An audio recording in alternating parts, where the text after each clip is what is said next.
કેમ છો બધા? આજે આપણે જામનગરની એક જૂની વિસરાતી વાનગી સોયતું બનાવવાના છીએ.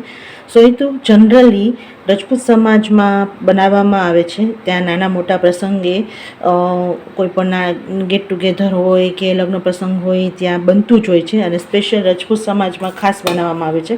હવે એમાં ખાસ જે પહેલે બનાવવામાં આવે છે એના માટે આપણે ચણાનો લોટ લીધો છે.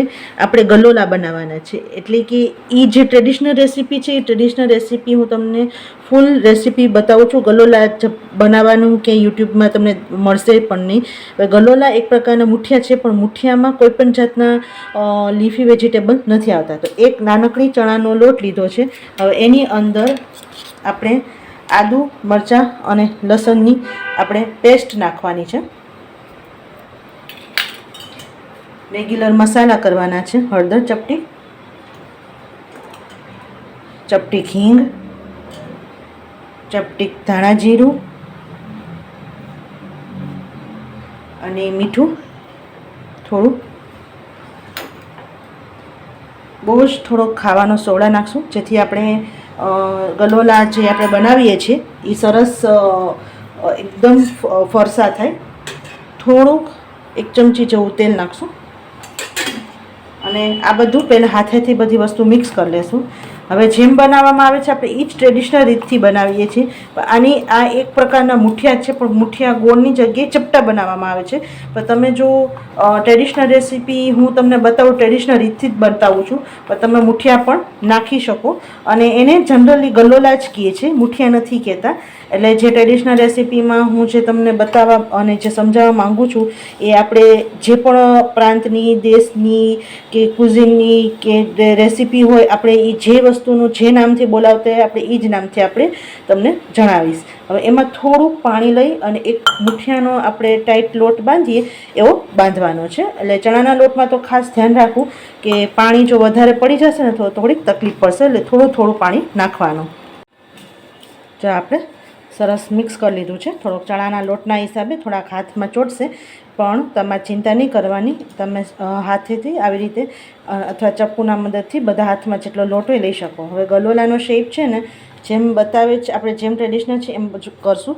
આવી રીતે જો આવી રીતે ચપટો હોય છે, નાના નાના અને ચપટા, કારણ કે આપણે જેમાં નાખવાનું છે ને એ પછી સાઇઝ નાની નાની હોવી જોઈએ. એટલે આવા આપણે ચપટા બધા ગલોલા પહેલાં તૈયાર કરી લઈશું. જે આપણે નાનકડા પેનમાં ફ્રાય કરવા માટે તેલ લઈ લીધું છે અને મીડિયમ હીટ ઉપર આપણે ગરમ કરવા રાખી દીધું હતું. હવે આને આકરા તાપે તળવાનું નથી, કારણ કે તમે ચણાનો લોટ હોય ને આકરા તાપે તળો ને તો અંદરથી, કારણ કે સેચ આપણે જાડું હોય એટલે આકરા તાપે તળો ને એટલે અંદરથી સરખું ચડે નહીં. એટલે એક બેચમાં જેટલું આવે એટલું આપણે તળવાનું છે.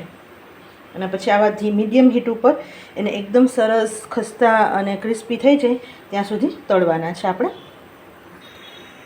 જો એક સાઈડ આવી રીતે થઈ જાય ને એટલે બીજી સાઈડ ફેરવી લેજો.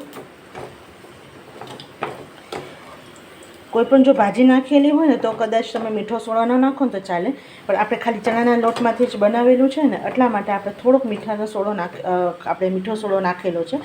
તમે ન નાખો તો પણ ચાલે, પણ તો સરસ આમ અંદરથી છે ને આમ ખાઈએ ને તો આપણને આમ સરસ કડક ન લાગે એટલા માટે. અને મીડિયમ હીટ ઉપર જ કરજો.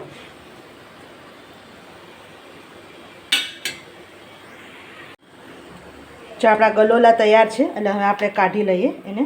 અને આ એનું મેઇન ઇન્ગ્રેડિયન્ટ્સ છે, એટલે આ બિલકુલ સ્કીપ ન કરતા.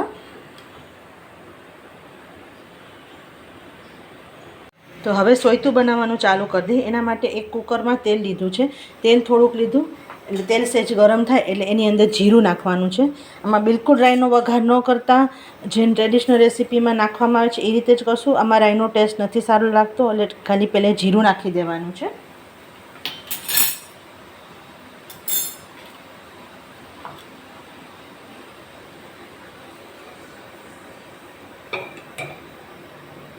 સહેજ જીરું આપણે કકડવા દઈશું. જો જીરું થઈ ગયું છે એટલે હવે આપણે આદુ, મરચાં અને લસણની પેસ્ટ નાખી દેવાની છે.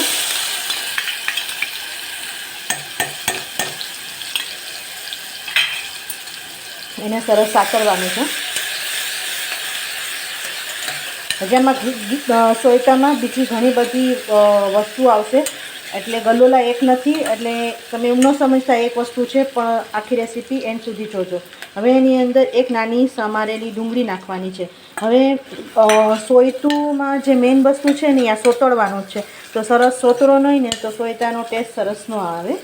એટલે આપણે ટ્રેડિશનલ રેસીપી હોય અને પ્લસ એટલી હેલ્ધી છે, ખાસ કરીને કોઈ પણ સિઝનમાં જ્યારે તમને એવું કાંઈ મન થાય કે એક જ વસ્તુ બનાવીને ખાવી છે તો આ પરફેક્ટ રેસીપી છે. આમ તો જનરલી સોયતું રોટલા સાથે ખાવામાં આવે છે, એટલે કંઈ સાથે શાક નથી હોતું, પણ જ્યાં સોયતું આખું જે બને ને એ તમે એન્ડમાં સાથે જોજો, એની સાથે ખાવામાં આવે છે ટ્રેડિશનલ. પણ તમે ખાલી એમને સોયતું સાઈડમાં પાપડ છાશ તમારે એમ ખાવું હોય તો પણ સોયતું ખાઈ શકો. હવે આને બ્રાઉન નથી થવા દેવાની, પણ એને મીડિયમ ટુ સ્લો ફ્લેમ ઉપર સરસ સોતળવાની છે.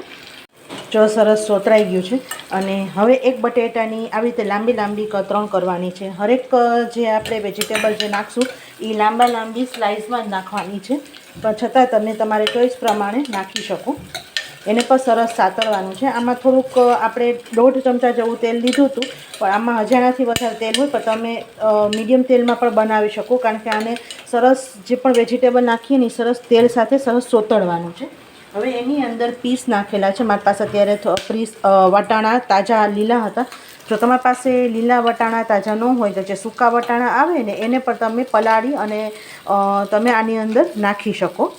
અને આને સરસ હજી એકદમ સરસ સાતળવાનું છે.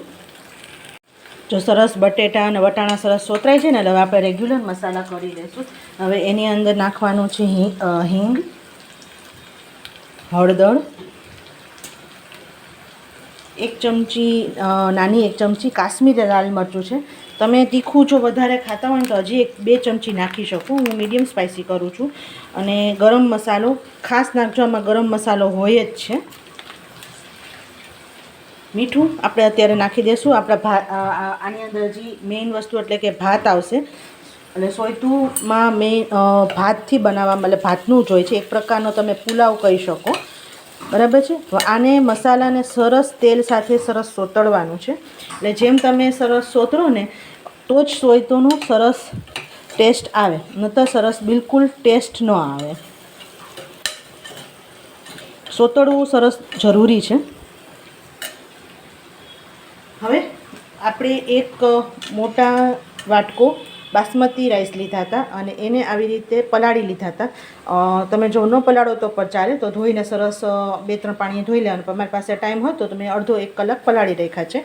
એટલે એક મોટો બાઉલ છે. હવે એ આપણે આની અંદર બાસમતી જ રાઈસ લેવાના છે, એ આપણે આની અંદર નાખી દઈશું.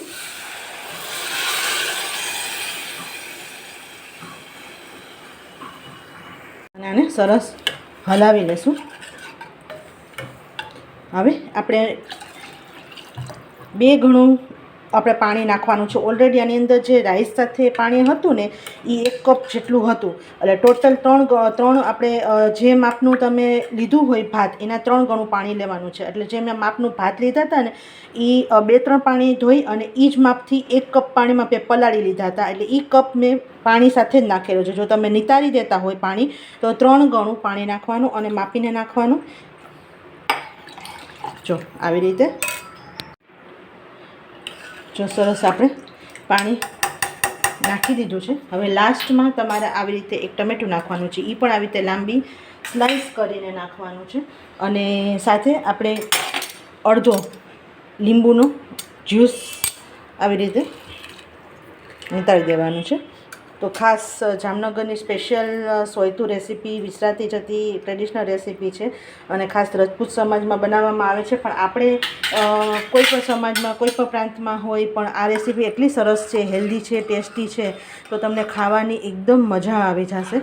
અને હવે આને કુકરનું આપણે ઢાંકણું બંધ કરીને આપણે મીડિયમ હીટ ઉપર 3 સીટી વગાડવાની છે. જો તમે બહુ સ્લો ફ્લેમ ઉપર કરતા હોય તો 2 સીટી વગાડજો, પણ હું મીડિયમ આપણે હીટ ઉપર 3 સીટી વગાડવાની છે.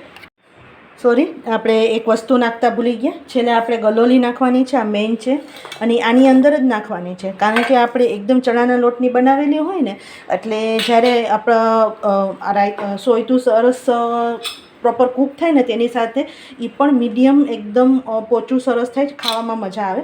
અને ફરી હવે આપણે આને બંધ કરી અને સરસ આપણે 3 સીટી વગાડશું.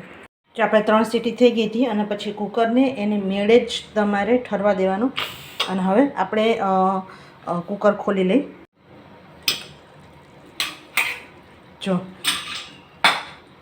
તો આપણું સોયતું તૈયાર છે.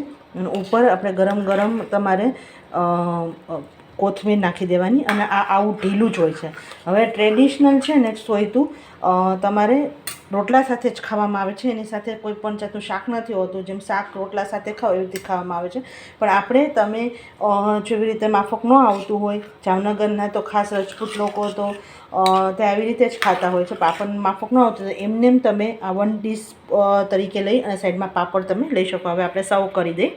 તો તૈયાર છે આપણું ટ્રેડિશનલ જામનગરનું સ્પેશિયલ સોયતું. અને એને આવી રીતે આપણે પાપડ સાથે સર્વ કરશું. અને મિત્રો એક વખત ટ્રાય કરવા જેવી છે. ગમ્યું હોય તો લાઈક શેર અને સબસ્ક્રાઈબ કરી દેજો. સાથે બેલ આઇકન દબાવી ઓલ દબાવી દેજો, જેથી આવનારા બધા વિડીયોની નોટિફિકેશન મળતી રહે. આવજો.